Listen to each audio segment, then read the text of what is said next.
तो बच्चों आज इंटेक्स के जो क्वेश्चन हम सॉल्व कर रहे हैं सॉल्यूशन चैप्टर के, अब उसमें आगे बढ़ते हुए इंटेक्स 1.4 को हम देखने वाले हैं, जिसमें रिक्वायर्ड है 1.4 index calculate the mass of urea. Urea का मास कैलकुलेट करना है, required in making 2.5 kg of इतने मोलर एक्वस सॉल्यूशन। कि एक्वस सॉल्यूशन का इतना बनाना है, इतने क्वांटिटी और इतने मोलर का सॉल्यूशन बनाना है, उसमें यूरिया की क्वांटिटी कैलकुलेट करनी है। बच्चों ये जो मास है ये एक्चुअल में क्या है, ये मास जो है ये सॉल्यूशन का मास गिवन है, सॉल्यूशन का मास गिवन है। यहाँ मोलैलिटी है, मोलैलिटी, और मोलैलिटी की बात आप लोगों को पता ही है कि मोलैलिटी जब यूज होती है तो मोलैलिटी में मास ऑफ सॉल्वेंट आता है, मास ऑफ सॉल्वेंट यूज किया जाता है ना कि सॉल्यूशन, जबकि मोलैलिटी में वॉल्यूम ऑफ सॉल्यूशन यूज किया जाता है। अब देखते हैं आंसर की बात करते हैं किस तरीके से होगा। मैं कर लेता हूं let x gram urea is required for making the given solution।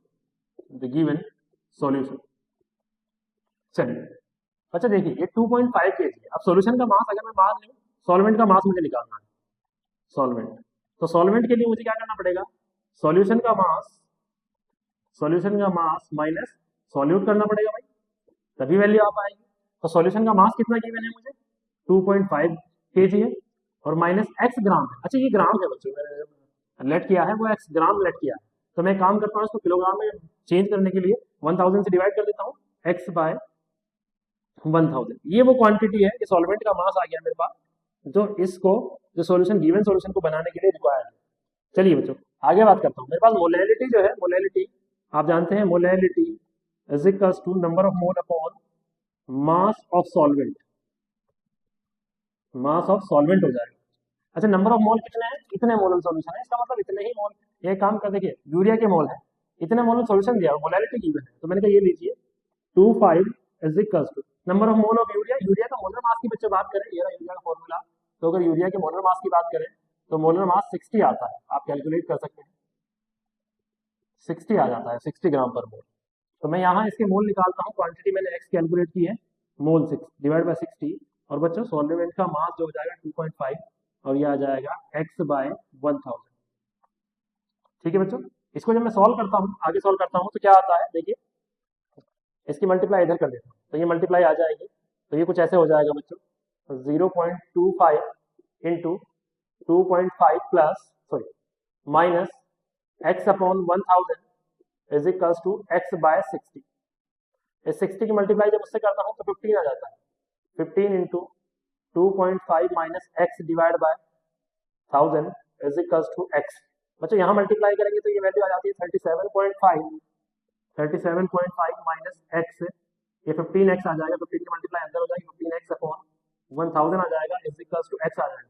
जब उसको उधर लेके जाता हूँ बच्चों तो ये वैल्यू कुछ ऐसे बन जाएगी 37.5 इज इक्वल्स टू 1016x हो जाएगा जब सॉल्व करेंगे हम इसको, और ये 1000 हो जाएगा, ऐसे हो जाएगा। जब ये उधर जाएगा तो x प्लस 15x अपॉन 1000 हो जाएगा, तो ये इसमें ऐड होगा, तो ये 15 के साथ ये 1 ऐड हो जाएगा, तो 1000 सॉरी 15 आएगा, ये 15 आएगा।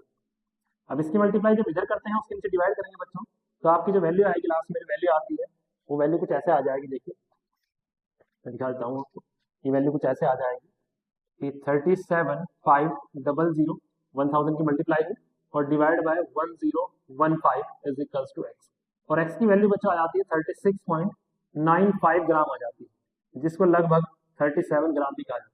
अच्छा कहीं कहीं कुछ अगर देखा जाए तो कुछ जो बुक्स है उसमें सॉल्यूशन दिया हुआ है कि 37.5 आती है, तो वहाँ कंसीडर किया गया है, वहाँ बच्चों मास जो है, ये मास जो है उसने सॉल्वेंट का ही ले लिया है, तो नहीं ये सॉल्वेंट का मास नहीं, ये सॉल्यूशन का मास है, तो 37 के आसपास लगभग आपकी वैल्यू